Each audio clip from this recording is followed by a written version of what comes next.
Hello everyone, आज हम चल रहे हैं Prayagraj. Stay tuned.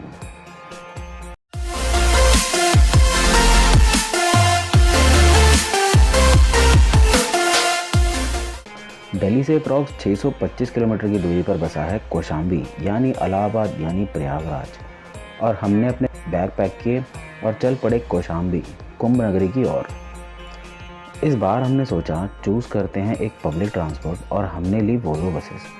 Volvo bus में इंटरस्टेट ट्रैवल मेरा ये पहला एक्सपीरियंस था और सीरियसली कंप्लीट प्राइवेसी के साथ इन बसेस में sleeper seats, blanket, pillow, drinking water और इवन वॉशरूम तक अवेलेबल हैं। नॉर्थ इंडिया के किसी भी आईएसबीटी से ये बसेस प्रयागराज के लिए इजीली मिल जाएंगी। ऑनलाइन ऐप्स से करीब 600 से 700 के बीच टिकट का खर्चा आता है।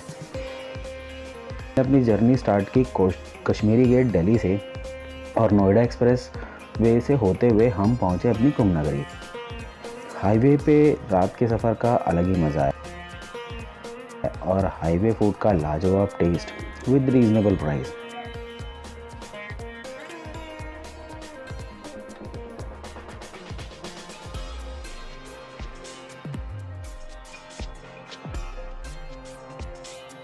इसी मस्ती में बहुत अच्छी कटी रात और सुबह होते ही हम पहुंचे प्रयागराज।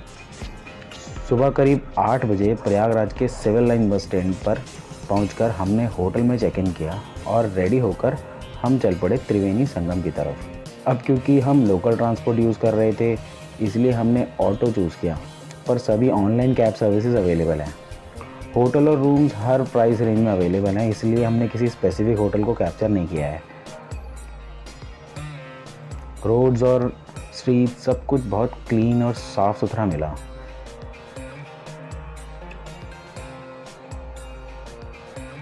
प्रयागराज की एक खास बात वो ये कि हर फ्लाईओवर या खाली जगह को धार्मिक थीम से पेंट या सजाया गया है।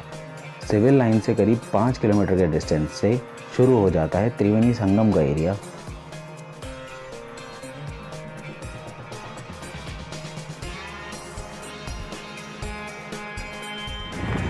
साइड में आपका है वो कोने में जाता है का टावर बड़ा वाला। हाँ, ये संगम है। ये कौन सी यमुना है, गंगा है? ये गंगा है। गंगा उस साइड जाती है। ये जो बनी हुई है झोपड़ी सी है, दुकानें बनी हुई है या दुकान से है भैया, घर में रहने के लिए वो है। अच्छा, जो भला बात करते हैं पूरा 100 महीने तक उनके लिए होता है। नेक्स्ट बाबा को दबाते रहते हैं आप और दूर दूर लोग आते हैं यहाँ पे। लिखा हुआ है तो बोला पहला मतलब मेरा समझ लीजिए कि 80 किलोमीटर मेरा था। 80 किलोमीटर याद रखें। अपने ऑटो वाले से बात करने पर पता चला कि ये पूरा मेला करीब 80 किलोमीटर में फैला हुआ है। अब इस बात को हम कंफर्म तो नहीं कर सकते। रास्ते में बहुत जगह पर सिक्योरिटी रीज़न से फ़ोटोग्राफी मना थी, इसलिए हम मेले के बीच का सफ़र और मंदिर की पूजा हमने रिकॉर्ड नहीं की। त्रिवेणी संगम की तरफ जाते हुए ऑब्वियसली आपको एक बोट हायर करनी होगी जो कि किसी भी घाट से आराम से मिल जाएगी।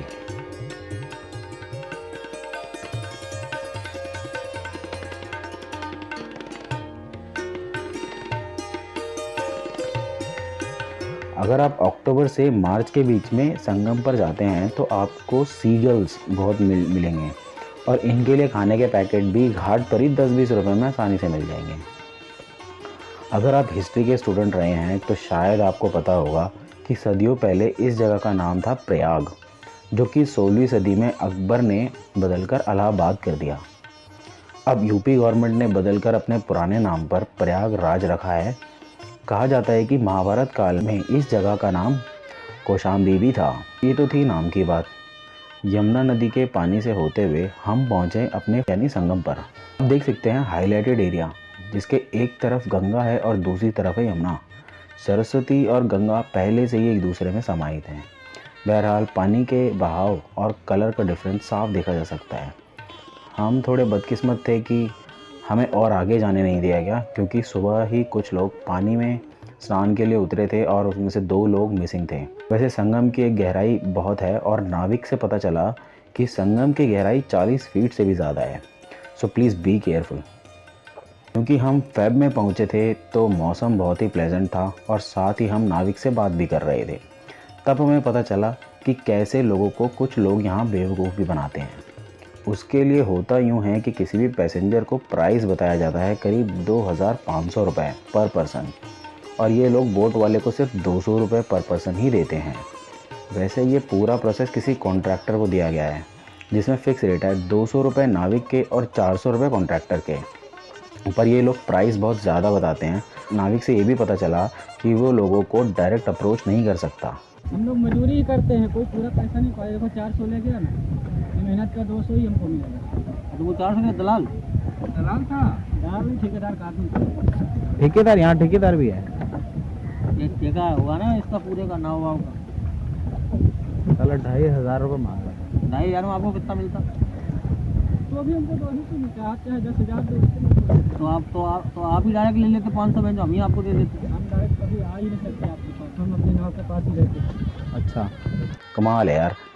इसीलिए अगर आप भी जाते हैं तो ध्यान से, क्योंकि मंदिर में वीडियोग्राफी मना थी, इसलिए उसके बारे में बात फिर कभी करेंगे। त्रिवेणी संगम के अलावा भी बहुत कुछ है प्रयागराज में घूमने के लिए, जैसे खुसरो बाग, चंद्रशेखर बाग, इलाहाबाद फोर्ट और Mangalore.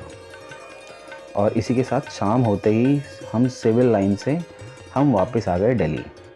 Finally we are leaving. It's bye bye Prayagraj. तो मिलते हैं नेक्स्ट वीडियो में किसी और लोकेशन पर। Thanks for watching travellers D.